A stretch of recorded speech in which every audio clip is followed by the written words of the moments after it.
deity? What kind of deity? A very obscure one, dating back to Babylonian times, named Bagul, the eater of children. Welcome back to Sledgehammer Horror, guys. I am Ken Sledge. And I'm Ashley Sledge. And let's talk horror. So today we're going to be doing our Didn't See That Coming on 2012's Sinister. Now, this movie came out when all the rage was the supernatural possession movies, Insidious, The Conjuring. And to us, this movie is not one that got swept under the rug. We very much enjoy this movie, and we're going to be talking all about how this twist and how the movie affected us. So, do you want to get started, my love? Yeah, so the movie begins. It's a video played on a Super 8 film. It's a family. They're hanging from a tree, and not in a good way. The branch that they are connected to is being sawed, and they fall, and they are hanged. They're all kind of like squirming, and it's really kind of hard to watch them. This is when we move on to a family who is moving into their new home. A sheriff pulls up to the house, and the dad, Ellison, he's inside calling for his daughter, Ashley. Ashley's in her new room, and she's painting on the wall, and she's kind of upset. Like, she didn't want to move away from her old home. And he is like, well, you know, we got to kind of try this. Like, if you don't like it here, we will move back to our old house. And she says, you promise? And he's like, I promise, but you have to try. And then he asks her, what's our number one rule? And she says, we only paint on the wall in our bedroom. So, I mean, he at least lets her paint on the wall in their bedroom. I'm not going to bitch. I wouldn't bitch at all. So Ellison, he walks out to talk to the sheriff, who had just pulled up with a couple other deputies. The sheriff is not a fan of Ellison's book, which is Kentucky Blood, and almost seems like he was mocking the police because he solved the case that they couldn't figure out, which is a reoccurring theme throughout this movie. This writer figured out something that the police could not figure out. The sheriff tells Ellison his town doesn't need the circus here. The town needs to heal. That's what they need right now after the tragic accident. Ellison asks about the missing girl, and the sheriff is like, she's not missing. She's dead. Period. We also find out that Ellison had another book which convicted the wrong person. So that's why the sheriff is like, we don't need this. Right. You know, cops do their jobs well, and Ellison's like, some don't. And we both know that. So before the sheriff leaves, he points back at the house and he says, I think that this is in bad taste. Ellison walks from the road back up to his wife, Tracy. She asks him what that was all about. And he's like, he wanted me to sign his copy of the book, but he forgot it. And then Tracy delivers this line to Ellison. We didn't move in a few houses down from a crime scene again, did we? We didn't. You promise? I promise. So this is obviously something that's happened before. They've moved in a couple houses down from a crime scene. She obviously as well thinks it's in bad taste, but in his defense, he did not lie to his wife. But he did not tell her the truth either. It's not a lie. Big rotten scumbag. So Ellison, he walks inside and looks out the back window to the tree where the family was hanged from. So he did not move in a couple houses down from a crime scene. No, he moved into the damn house. Not a couple houses down, though. My boy told the truth. Ethan Hawke, you got my support, brother. No, you told the truth. You don't have our support. Our support? Our support. All right, touche. So he goes up to the attic where he finds a box of an 8mm projector and some reels. One of them is named Family Hanging Out. Another one's Barbecue 79. So sounds pretty legit. Sounds cool. Family hanging out, having a barbecue. I'm down. Yeah.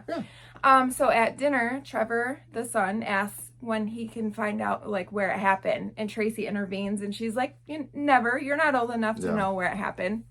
He says, I'll find out at school anyways, like last time, and everybody will hate me. So clearly the last book that he did impacted the entire family. Well, I think what it is we don't get a full scope of it, but he put a person in prison that didn't deserve to be there. Right. He wrongly convicted someone, and so obviously the town started to hate him because the real killer was still on the loose. Well, we don't get a full backstory on this. This is just my assumption. You know, maybe something else happened with the real killer, so we lost someone else because of Ellison doing his work. Right. So. So Tracy and Ellison, they have a rule. The kids aren't allowed to go into his office. You know, this is a crime scene type thing, and they don't want them to see this kind of stuff. Tracy doesn't. No, well, I don't think Ellison really wants them either. I think Ellison is just like, whatever makes my wife happy. Well, I think that's what he does. I mean, good man, except for you need to stop lying. So that's the rule, like I said. And then later on that night, they're laying in bed, and she kind of threatens him, like, if this goes sour like it did last time, I'm leaving and I'm taking the kids. Like, we can't do this again. Yeah. So Ellison, at this point, the next morning, he goes to work trying to figure out where the missing girl Stephanie is. In his mind, she's still a missing girl. She's not a dead girl. Her family was hanged, and now she's missing. He maps out like almost like a road map, like you always see in detective, the pieces of yarn going all over the map. From the pictures and the map, yeah. Yeah. Ellison plays a reel on the projector. There's a family outside playing catch and having a picnic. Always good to see families out there throwing the baseball around. Gotta love it. It's nice. Absolutely a huge fan of that. It then cuts to the family hanging from the beginning, and Ellison can hardly watch. He puts on, he gets himself a bottle of whiskey, pours it, takes a drink, starts watching again. It's really crazy because like you're watching this, and I love how they actually filmed this on Super 8. This isn't something that they filmed and went back and re-edited. Right. No, it looks awesome. Yeah, they were very, very in from the beginning that this is going to be on Super 8. When they wrote this movie, the first thing that they wrote were the mini stories that you see on the Super 8. So they built a story around those. And I love the fact that they did that because it gives it a more genuine feel. He's writing down, who made the film? Where is Stephanie? Ellison looks outside at the tree. When he walks back in, someone walks past him in the dark house. Uh-oh. So there's somebody in the house with him. But it's only Ashley. She's looking for the bathroom. I love it. He opens the laundry room and she's standing there like, Daddy, where's the bathroom? Obviously, young kid in a new house. He takes her back to her room. He puts her in bed and he looks at some of the drawings that she's been drawing on her wall. After Ellison tucks in Ashley, he goes back and he plays a second reel. And this time it's a family at the lake. They're fishing, having a good time. And then we cut to them all being chained inside their car. The sound design with all of these reels is so scary, and it just really amplifies the horror. I want to interject just for a second, guys. If you haven't seen this movie, we can't recommend you go watch this movie for yourself enough. Obviously, because of YouTube's strict rules on audio, we can't play a lot of the sound design that they had in this film. It really amplifies what you're about to see in these moments. So if you have not seen Sinister, seriously, go watch the film. It is amazing. And this is one of the things that we can't show you that make it so amazing is how they did the sound design on these Super 8 reels. It's fantastic. And just the sound, it's just so creepy and weird, but it makes it so much scarier. So the family, they're inside their car. They have duct tape around their legs and their arms. Their mouth is duct taped shut. This is when the person that's filming them takes a Molotov cocktail and just throws it on the car, setting it ablaze. This is when you see the fire, the reflection of the fire in Ellison's glasses, which I really think, and like the terror on his face, it looks really good. Amazing. Amazing shot because you're watching it happen through his eyes, literally through his glasses. So amazing shot. And you're right, the terror on his face. Ethan Hawke cannot get enough credit for his role in this film. Great job. So Ellison calls King County Police Department when he sees his book on the shelf. And he's looking at it and hello, what's your emergency? And he just hangs up. Because now he's realizing, like, I'm onto something here. And I can do this. I can break this story. He hangs up. He wants to know, who made the videos. And how, they cleaned out the whole house. Who came back and put this box of videos up in the attic for me to find? He goes to play another reel when he hears a door open. Thinking it's Ashley out of bed again. He goes in there, but she's still in bed. He hears footsteps behind him. He walks down the hall and notices a box moving. It's getting slower and slower, getting closer, and then all of a sudden it pops open, and it's his son. And he does this weird stretch, and he just starts screaming at him. He almost sounds like demonic, the way he's screaming. Yeah. So Ellison, he's trying to wake him up. Tracy wakes up, and she comes out, from the commotion. She's trying to wake him up as well. They take him outside. They get him awake, but he doesn't remember anything. He's like, well, what's going on? Why am I outside? Tracy says, I thought we were done with these night terrors. Ellison says it's the stress of moving to a new place. He'll get settled back in. Everything will be fine. He starts to tell Tracy something, but he can't. He wants to so bad, but he just can't tell her. So he just apologizes at that point. I'm sorry that things are going this way. The next day, the kids are having breakfast and getting ready for school, and Tracy's getting ready to run some errands. And Ellison is going to stay home while she's running these errands because he's got some work to do himself. So Ellison, he plays another reel of a family having a pool party, hanging out. This is when it turns to nighttime and they're all chained to pool chairs. And then they start getting dragged into the pool, going down to the bottom of the pool and drowning them. And this is really crazy to me because this really happened in real life. Like, they were really chained to chairs under the water, and it looks so amazing. And I can't fathom the monster that. Too. The monster, the guy that plays the monster. We don't know his name yet. Just, the scary monster guy. Scary guy. He had weighted shoes on, and that's really him standing down there. And they're supplying oxygen to him. The depth that they're willing to go to make these Super 8 reels. I know I'm sounding like a broken record here, but the depth that they go to make these look real and look genuine, amazing. When we were watching this, we're like, no way. These actors, that's commitment. That is commitment. I would be like, there's no way. Like, I think I would like have an anxiety attack. How do I breach this contract? Right. Like, I'm done. So like you said, at the bottom of the pool, there's this monstrous looking figure as well. He tries to zoom in onto the figure, and this is when the projector just lights on fire. So he's going to Google, looking up how to fix the reels. So he starts fixing them to put them on his phone. This is when Tracy and the kids get home. Tracy and Trevor, they are arguing, they're fighting. She's mad. Ellison comes out and she's like, tell your dad what you did. And he I don't think he wants to tell him. And she's like, he drew a tree with 4 people hanging on the whiteboard in permanent marker. This is only his first day. He's already acting out. I'll tell you this, as a dad, when you're sitting at home and then mom gets home with the kids and you tell your dad what you did, you're already like, uh-oh. Like, what did you do? I was having a nice lunch. Right. And now I got to choose sides in this fight. So he's already learning these gruesome details of his story. Right. So Ellison goes to watch more reels. He tries to talk to Trevor. Trevor's still acting out. And he's also a teenage boy. So he's going to be acting out anyway. And then you get this on top of it. He's going to go and watch some more reels. The person videoing walking through a dark house to the stairs. There's a couple tied up with their mouths duct taped shut. The person slices their throats and then goes into the next room where the kid is tied up. Now, what I love about this is Ellison turns away. He doesn't want to see this. And in the background, you see it happening, which is, it is what it is. But, it enhances the story. But to watch a child get killed in such a gruesome manner, I'm glad that they went the route they did. Yeah. They don't put it in the forefront for you. It's hard to watch a child go through something so traumatic. Ellison slowly scrolls through the film when he sees a symbol on the wall. He prints off the symbol and he continues to scroll when he notices a sign that says, a kid's place in St. Louis, Science for Kids in St. Louis. Ellison looks up homicides in St. Louis. He finds a news broadcast about the murders and how a 13-year-old boy is still missing after the murders in St. Louis. So now that Ellison reads this and he sees all these news reports, he's wondering if these are connected. Obviously, he found this reel in his house. There's another missing child after a family was killed. How do we connect these dots and see who is behind all this? Yeah. So Ellison, he hears a noise up in the attic, so he goes up there to investigate, kind of searching around. It's dark up there. He flips over a lid to a box when a snake slithers out, freaks him out. On top of the lid, though, there is all these different drawings, and it's the family. It's the one that was hanged, the family in the car, the family that got their throat sliced. And by each one of these pictures is a little guy named Mr. Boogie. So there's our big bad killer, Mr. Boogie. Yes. This is when Ellison, he falls through the attic.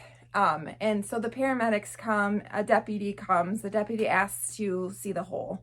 So he takes him over to the hole, and the deputy asked, was the ladder still up? And he said, yeah, the ladder was still up. And he was like, well, how could an intruder come in if the ladder was still up? And he was like, well, I didn't say there was an intruder, it just sounded like one, but there was a snake.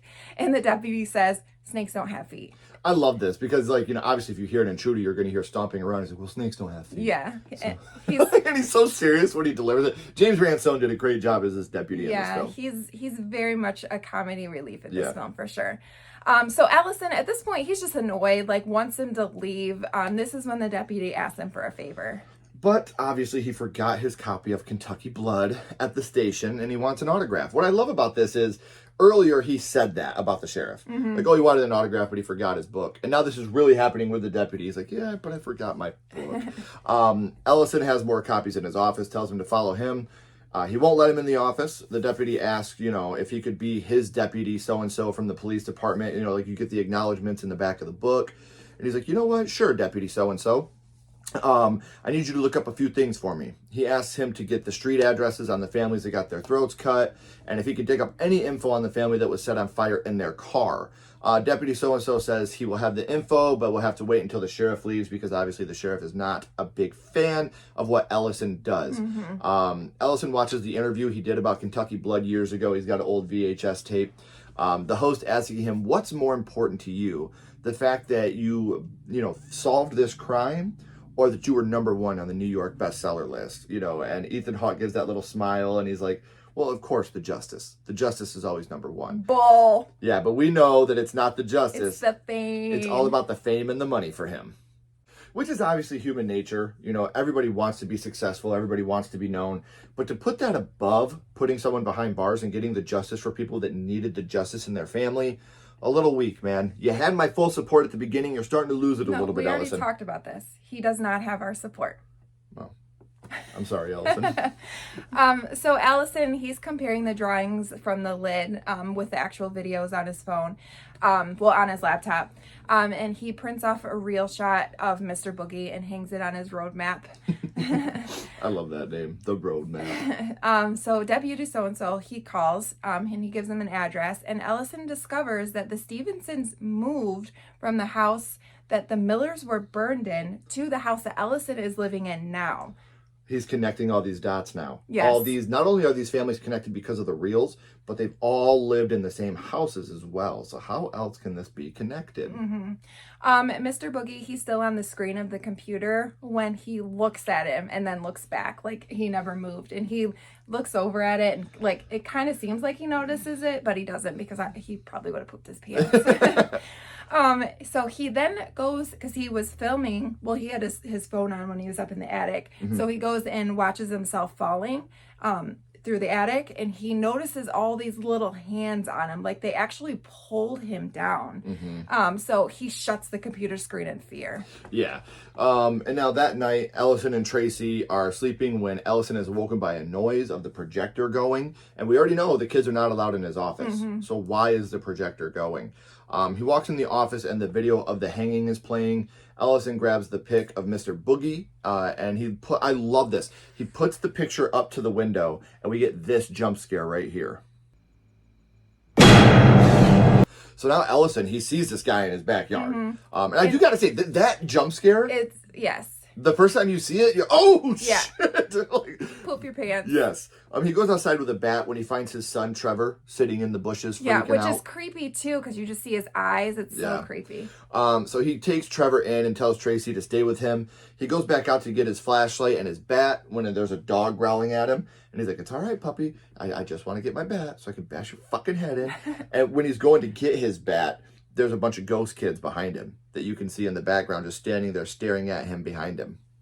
So after the ghost kids run away and dissipate, Ellison goes back into the house to try to talk to Tracy, and she's telling him that Trevor's too old to still be having these night terrors. She wants him to just stop the book and leave. Yeah, so she's like, you're already day drinking, Ellison. Like, you never started this early before. Ellison, he says, it's because I'm on to something huge, like bigger than Kentucky Blood. This is going to make us famous. You can have anything you dreamed of.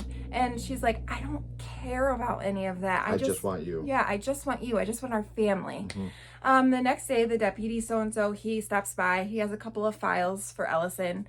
And he asks if he can come in. He wants in the loop. He's like, if you still want me to get you info, like you're gonna let me in on some of this stuff. This is when he brings him into his office and shows him his road map. And he says that he has some files that date back to the 60s, and Deputy so-and-so is like, how could that be possible? This guy would be like 70, Yeah. So Ellison tells him, well, in some cases he actually poisons his victims, so it can make it easier for him to overpower. If you're drugged and you're laying down, right, it's a lot easier for you to be overpowered if you're unconscious. A 70-year-old can get you if you're unconscious after you've been drugged. He also has this symbol that he has seen in a few different of the videos. This is when Deputy so-and-so says, you should probably call the university Professor Jonas.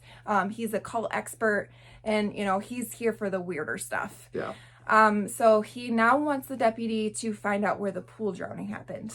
Right. So this part right here, I'm so excited to talk about because this is my favorite jump scare of all time. Ellison watches a new reel of a family watching TV. We then pan over to someone that is mowing the grass outside. It's dark and rainy, and you get this jump scare.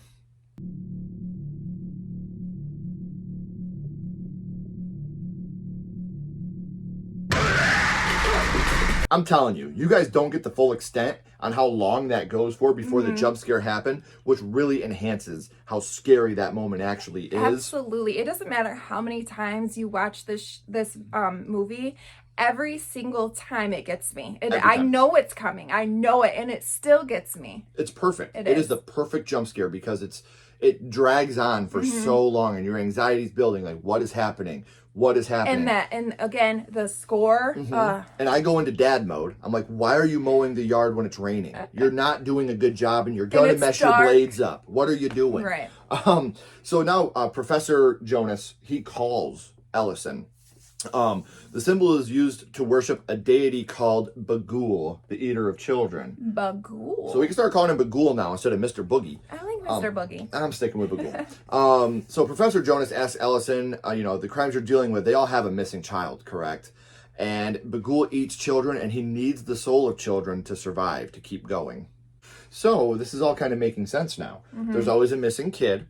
And, he needs the souls of children to survive. So the pieces are all coming together a little bit in Ellison's little hamster wheel up here. For sure. He has a different way of tricking the children to come into his world. Right. This is when Ellison, he puts the projector and the reels back in the box and locks his office. Like, we're not doing this again. But that night, he's awoken by the noise of the projector going off. So he grabs a bat. He's walking around his house. And this is when we get this jump scare.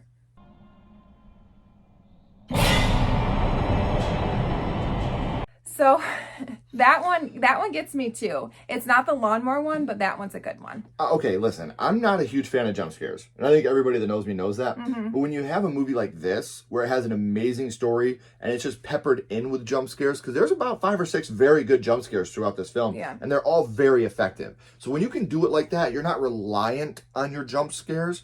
This is the perfect example of how to make a movie with a good amount of jump scares that aren't overdone, underdone, or detrimental to the story. For sure. So he's still walking around his house. He's got his bat, and this is when all of the ghost kids are running behind him. They're behind him. He doesn't see any of them. He goes and checks on his kids. He thinks that they're sleeping. But Ashley, she's actually awake, and she's looking at a little dead girl that's sitting by her bed. Yeah. On her wall, she painted the hanging of the family. The little dead girl puts her finger over her mouth, telling her to shh, sledgehammer horror. That's what she's saying. SHH, shh, sledgehammer horror. So this is a moment where another moment of fear, because you see Ellison looks in and thinks she's sleeping, but she is just terrified looking at Stephanie. Deputy so-and-so stops by. Ellison asks if there's anything strange about the Stevensons. Deputy so-and-so saying there was nothing off about him. He asks if there's something that he wants to tell him. Why are you asking me these questions? Ellison, he's very, very hesitant. I don't know you that well. Deputy so-and-so says, clearly there's something you want to talk about. Ellison, he's nodding yes. Deputy so-and-so asks if his wife knows about it. Ellison shaking his head no. Does she know whose house this is? Ellison again shaking his head no. Deputy laughing, saying this is not a conversation I would want to be around for. This is not a conversation. I wonder why Deputy so-and-so would not want to be around, right? Well, I love it he didn't lie. Ellison's like, me neither. I know. It's hilarious. Deputy asks him if he's seen something spooky. Ellison says, he asked him, do you believe in the paranormal? Deputy tells him he thinks he moved him and his family into a murder house, and he wasn't prepared for the dark secrets that they have gotten themselves into. And whether you believe in the paranormal or not, this is real. Right. People were killed in this house, outside of the house, and obviously that's going to bring bad juju to the place. It's something I believe in no matter what. You're going to have bad juju there no matter what. Yeah, and Deputy so-and-so, he's like, well, I do notice every time I come to the house, there's a whiskey bottle Yeah, and Ellison, he kind of gets a little offended, and Deputy's like, okay, well, hold on. Like, I don't think you're an alcoholic, or I don't think you're seeking attention. I just think you're putting yourself under too much pressure. He was like, I would have never moved myself into a house where 4 people were hanged and a little girl's gone missing. Like, you're crazy, man. And I like here how Deputy does say a little girl's gone missing. Yeah. He doesn't believe she's dead either. And something else we haven't touched on, he's credited as Deputy so-and-so. I love it. He does not have a name which in this is amazing. Movie. Yeah. So later on, Tracy, she's screaming for Ellison, and he goes and like, what's wrong, you know? And he's like, look what she did. So Ashley, she painted outside of her bedroom a little girl on the wall. You had one rule, Ashley. Yeah. You had one rule, Ashley. He was mad at Ashley. And so she says, I couldn't paint her in my room. That's her brother's room. And Tracy's like, who? And he was like, well, Stephanie, the little girl that used to live here, the one that Daddy's writing her book about. And if looks could kill, because she was like, oh, hell no. I'm going to be honest. When she said that, my butthole puckered up. I was like, uh-oh, because I've been in that situation, you know. Because like I said, technically, Ellison didn't lie. But he didn't tell the truth. We gone through this, Ken. We gone through this. And right now, Tracy, Ashley, go to your room right now and shut the door. She walks to her bedroom, and this is when Tracy just goes nuts. You know, what were you thinking? Did you think I wouldn't find out? And him trying to get out of it by saying, you know, we just moved into the house. It's just a house. That's it. You know, I didn't lie to you. And her face when he says that, just... Yeah, like, you mother... He says, you asked me if we moved a couple houses down. And she asks him if that, you know, do you understand the jeopardy that you put me and your kids in this time? And now he's getting pissed, you know, like, and I love this scene, like, in a movie that is very supernatural, very paranormal, this is a very, very love scene. Like, the arguments that are happening here, the fight that is happening here, great acting in this moment. And it has nothing to do with scares or horror. This is just a husband, the real life horror of a husband and wife fighting, and you really feel this. He's totally gaslighting her. He's totally gaslighting her. Okay. She, you know, and then, is there anything you won't do for your goddamn book? And he says, you know, what do you want from me? And she's like, a normal life. He says, I can give you that if you just let me finish this book. This book isn't for us. This book is for you. He's insulted by this. And he's like, these books are my legacy. This is my legacy. You know, he's making it about himself again. And she says, no, your kids are your legacy. And at that moment, I was like, ooh, that's what I was thinking. Even when he said that, I was like, listen, man, you're really pushing me farther away from you because your kids are what you're going to leave behind. Right. The love story you have with your wife, your kids are going to pass that down to their kids. You know, you need to really focus on what's really important. It's not what's words on a piece of paper. It's the love and the kindness and the sweetness that you leave behind with your children. Right. Ellison, you were wrong. Okay. So that night, he gets woken up by the projector playing, which is weird because he, you know, put it all away. Again. Yeah. So he walks out of his office, and like, I like this part because he can hear it, but like the projector isn't where it was, and he's like, you know, like doing this. This is when he sees that the attic stairs are down, and he walks up them, and he sees the little dead kids watching the projector, and they look back at him and go, shh. So they're still watching the projector, and this is when we see Bagul on the screen, and they're watching him, and this is when he's right in front of his face.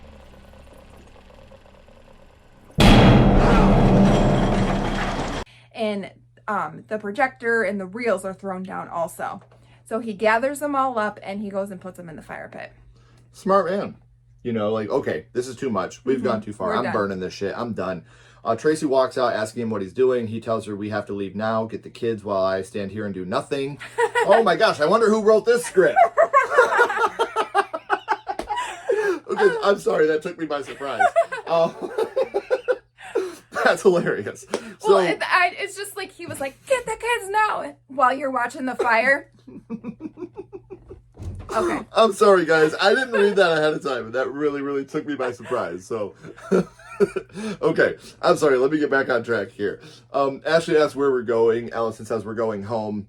Home like you promised. You know, like she's starting to get a little bit excited. As they're speeding out of town, the sheriff pulls him over. You know, you're driving pretty fast this time of this night. Is there anything I should know about? And Ellison's like, you know, I'm taking your advice. I'm leaving town. And then now the sheriff, he's like, well, hold on. Why are you leaving? Yeah. You didn't get bullied out of here, did you? I don't want to hear anything about a book about how the people in this town treated you unfairly. And Ellison's like, there isn't going to be a book. That's it. I'm done. They go back to their old house. They're unpacking. Deputy so-and-so keeps trying to call Ellison, but Ellison is ignoring his phone calls. He gets some emails from Professor Jonas, and it's pictures of the symbol from the homemade movies. He then goes back and he FaceTime or face chats or Whatever Zoom or it's whatever. called, yeah. Yeah, with the professor. He apologizes for not getting back to him sooner, but there's just been so little written about Bagul bothering him they can't even figure it out. You know, they don't know. There's so little written about him that they don't know the extent of what can happen with him. So the professor is pretty much saying everything was destroyed about Bagul. They wanted to completely erase him from existence, essentially. Yeah, so Ellison's like, well, why?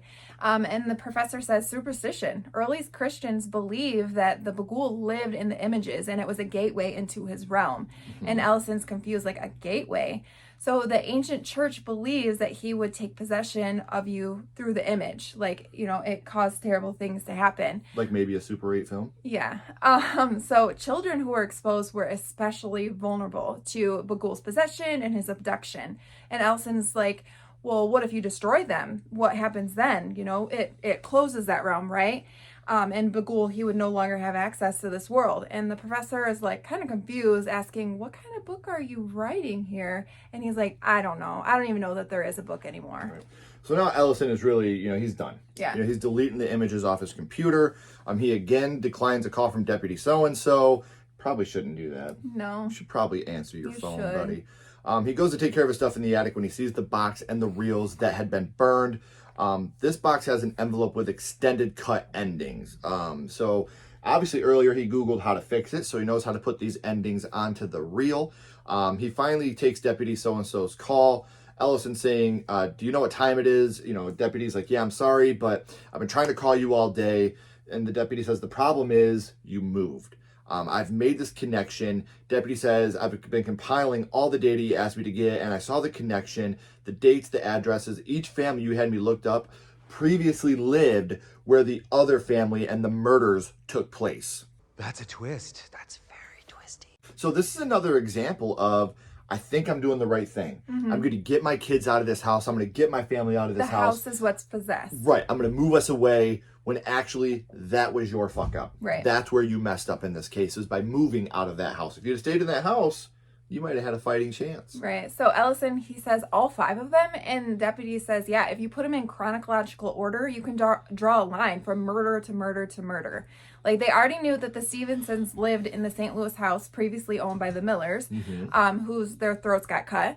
And then the timeline, it goes all the way back to the 1966 drowning. Listen, Mr. Oswald, you just moved out of the last house in line. If this guy is still out there, you not only just sped up his timeline, you put yourself in it. He watches the extended cut, and every murder, it's the missing kid that did it. Didn't see it coming, did ya? He gets a little groggy, you know, he's stumbling around when he looks in his coffee cup and he sees poison on the bottom of it with a note next to it saying, "Good night, Daddy." So, he falls to the ground and starts foaming at the mouth. Ashley sneaks in and says, I like that you made the movies longer, which kind of is also a twist to me as well, because you're almost getting the idea throughout the movie that it's Trevor that's going to have the issue because of his night terrors and stuff like that. So, Ellison is tied up with duct tape over his mouth, and Tracy is also tied up. Ashley kneels down and says, don't worry, Daddy, I'll make you famous again. She takes the 8mm camera and starts recording. She takes her axe and starts swinging it. She cuts her family completely to pieces, killing the family.